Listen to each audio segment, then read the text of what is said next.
Assalamualaikum warahmatullahi wabarakatuh. Alhamdulillahirrabbilalamin. Wassalatu wassalamu ala asrofil anbiya'i wal mursalin Sayyidina Muhammadin sallallahu alaihi wasallam. Yang kami hormati Bapak Sodikin MA selaku dosen pengampu mata kuliah ini. Adapun di sini kami akan menjelaskan sedikit tentang peta konsep dari mata kuliah studi tafsir Nusantara. Studi tafsir Nusantara merupakan pembahasan mengenai kitab-kitab tafsir yang ada di Nusantara ini. Ada beberapa tokoh-tokoh kitab tafsir Nusantara seperti Buya Hamka, Quraisy Shihab, Ibnu Katsir, dan banyak lagi tokoh lainnya. Dalam studi tafsir Nusantara ini yang dikaji adalah karakteristik dari kitab tafsirnya. Kemudian yang dijelaskan itu ada dari biografi dari penulis kitab tafsir, kemudian latar belakang yang membuat dia menulis kitab tafsirnya. Kemudian yang ketiga adalah karya-karya dari para mufasirnya. Kemudian yang keempat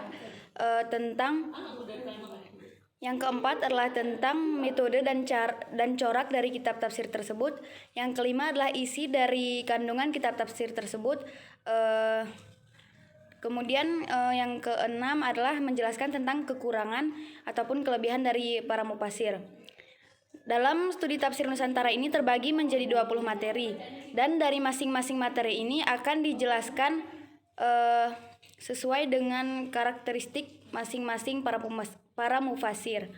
Yang pertama adalah tentang pengantar studi tafsir di Indonesia. Di sini dijelaskan tentang pengertian studi tafsir, kemudian tafsir-tafsir di Indonesia.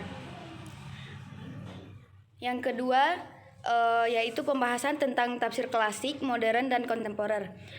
Dalam materi ini akan dijelaskan tentang periode tafsir pada masa klasik itu apa saja periodenya, kemudian pada masa modern dan kontemporer ini sudah mulai terdapat metode-metode yang baru dalam penafsirannya. Kemudian yang ketiga yaitu tentang metodologi karakteristik Nusantara. Yang keempat, ulama tafsir di Indonesia dan karya tafsirnya. Di sini akan menjelaskan spesifiknya lebih kepada Muhammad Yunus.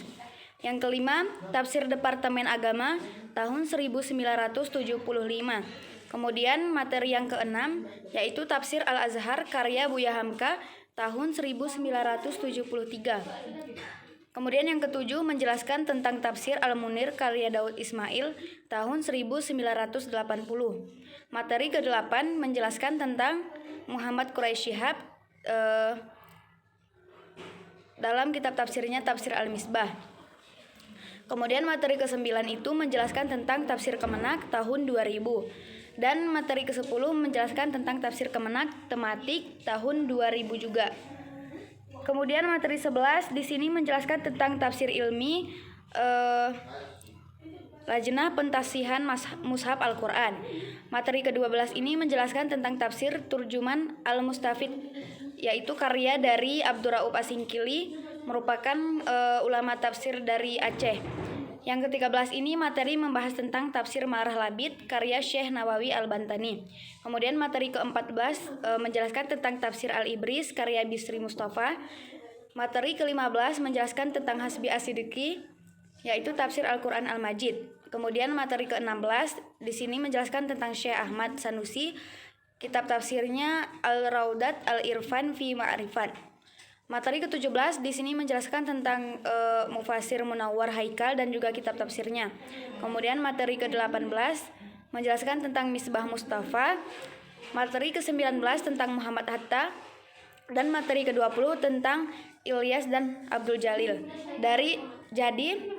Dari beberapa tokoh yang di atas nanti akan dijelaskan dari segi biografi para mufasir tersebut, kemudian kapan kitab tafsirnya ditulis, kemudian corak tafsirnya apa, lalu dijelaskan isi dari kitab tafsirnya apa, kemudian ada berapa jilid kitab tafsirnya. Jadi semua ini akan dijelaskan dalam masing-masing materi. Jadi mungkin hanya ini yang kami dapat kami jelaskan, lebih dan kurangnya kami mohon maaf. Assalamualaikum warahmatullahi wabarakatuh.